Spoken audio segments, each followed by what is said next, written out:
none of that. And June 15th, you guys will see. I'm very excited going up to light heavyweight. I've been wanting to come up to light heavyweight for the past 10 years. You know what I mean? So 10 I'm just years. very excited. I'm excited. And especially with Gvozdyk, I know him personally. I sparred with him. I know what I did to him when I was 20 years old. So it's going to be a great fight. Nonetheless, though, like I said, I'm preparing extremely well. I know he's a great fighter. He's a very high level fighter. He's very fast. He has a good right hand. So, I know exactly what I'm getting ready for. What did you do to him? I know what happens in the gym stays in the gym, but you touched on it. What'd you do to him? Ask Mike. Ask when you see Mike. What's his name? Like Coppinger. Coppinger, yep. When you see him, ask him. You know what I mean? I'm gonna just leave it at that.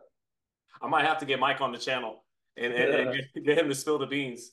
But Gvozdyk, man, when he before he retired, like even in losing to Beterbiev, that was a really good fight. He fought very well. He beat Stevenson to become the legit light heavyweight champion. So is this guy, in some ways, or just period, tougher than the super middleweights, than Plant and Andrade and Durrell? Yeah, this is definitely a step up in challenge. Not only what he's done in the professional world, but what he's done in the amateur world too. I've been watching him really closely. And every fight for me it gets harder and harder. But I'm ready for that. I'm ready to face better opposition. This is what I wanted. I've been calling this for a long, long time. And like I said, I'm just adding better fighters to my resume. And like I said, by the time it's all said and done, I will be the best of my generation. And I can't wait to show you guys that. Are you looking forward to fighting light heavyweights and putting an end to the weight bully stuff? Yeah, I mean, anything I do, people would say I'm a weight bully. I'm really not. I feel like if you make weight, you make weight. You know what I mean? It's just people wanting to talk shit. Um, you see, there's people. It's funny because it goes both ways. You say weight bully, but then they say I'm not in shape, I'm fat, I'm this and that. So if I'm fat, not in shape, this and that, how the fuck do I beat all these guys up? And the guys who are in shape, buff, they can't do shit. You know what I mean? So bro, at the end of the day, I don't listen to none of that stuff. People just like to run their mouth, and that's what fans and haters are gonna do. I don't listen to none of that. I know exactly what I'm doing. I know what I'm capable of doing, and I know what route and what direction I want to go. And so, we just keep our foot in the gas and keep accomplishing what we need to accomplish. I know you say you don't care about it, but it does look like it fuels you a little bit, like it does most fighters and most athletes. It fuels me to the point is where I feel satisfaction is when I shut everybody up. That's the only That's the only part I listen to. I'm not gonna go on there and listen and look at all the comments everybody says, because sometimes people say some wicked shit. Mm-hmm. But I see it, and once I fucking prove them wrong, that's where I get my satisfaction. It's been like that my whole life since I was a little kid.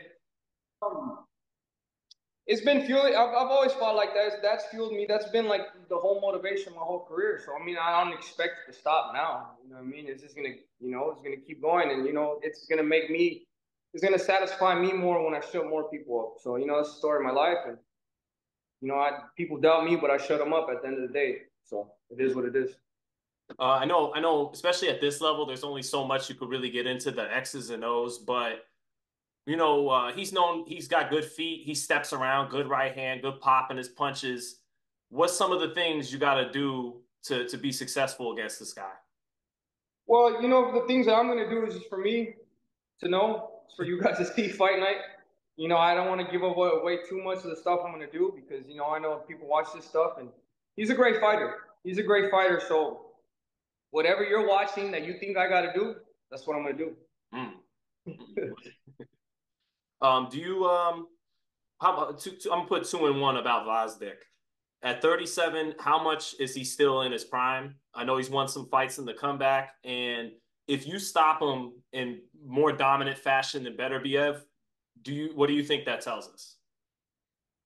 I think it's going to let everybody know I'm here at 175 and I'm not playing around with anybody. I'm definitely going to stop him. I'm definitely going to stop him. It's not going to be easy. But like I said, these are the type of performances I'm going to have to shut everybody up, and that's what's going to satisfy me at the end of the day. What people say I can't do, I go in there and do. So he, I don't want to say he's not in his prime or he's old and none of that because at the end of the day, once you're motivated for something and you work extremely hard, age does not matter at all. So I'm looking at him like this is going to be the best performance or this is going to be the best he's ever been. that's how I always look at the fighters like that. Everybody I go against in the ring, I gotta think that this is the best they're probably gonna look. You know, so it helps me prepare for me to be at my best. So we're prepared for the best Oleksandr Gvozdyk that there possibly is going to be. Is there anything to make of the fact that Reynoso's managing him? Is that like him trying to get a good look at you up close or what? He got a good look from me up close when I beat up Ellis. You know, Ellis trains at that camp, and now we're going up against him. To be honest with you, bro, I have nothing to say about Eddie Reynoso. I have nothing to say about Canelo. You know, everybody knows how I feel about that, and everybody wants what we want.